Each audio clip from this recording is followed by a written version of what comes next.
बिस्मिल्लाहिर्रहमानिर्रहीम। अस्सलाम वालेकुम व्यूअर्स। यहाँ पर हम करेंगे 6.3। इसका है 2 क्वेश्चन मैं करके आपको दिखा देता हूँ। बहुत ही इजी से क्वेश्चन है। पहला कहता है कि a multiply by b find out आपने करना है। ये किस तरह से करेंगे, a हमारे पास है 1 4, ठीक है, मल्टीप्लाई आपने मिड में डालना है, मल्टीप्लाई बाय b हमारे पास है 2 3। अब यहाँ पर देखिए हमारे पास एक रिलेशन बन जाता है जब मल्टीप्लिकेशन करते हैं। 1 का रिलेशन बन जाएगा 2 के साथ भी और 1 का रिलेशन बन जाएगा 3 के साथ भी।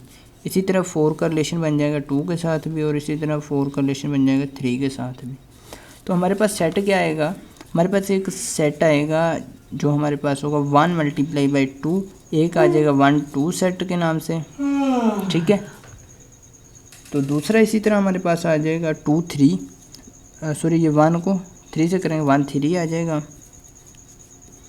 1 3। अब नेक्स्ट है 4 4 आ जाएगा 4 2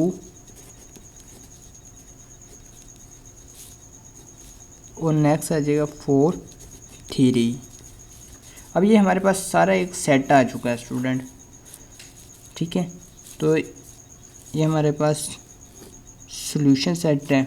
इसी तरह नेक्स्ट आपने करना है, हमारे पास नेक्स्ट है क्वेश्चन थर्ड, देखते हैं a मल्टीप्लाई बाई a। जब a को a से मल्टीप्लाई करें तो क्या आएगा हमारे पास, a हमारे पास है 1 4, ठीक है, और दूसरा a भी हमारे पास 1 4 ही आएगा। इसका क्या होगा, हमारे पास इसी तरह रिलेशन बन जाएगा, एक आ जाएगा 1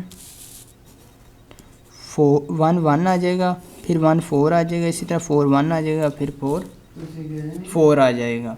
तो इसी तरह आपने इस क्वेश्चन को भी सोल्व कर लेना है जिस तरह पहले वाला हमने सोल्व किया है।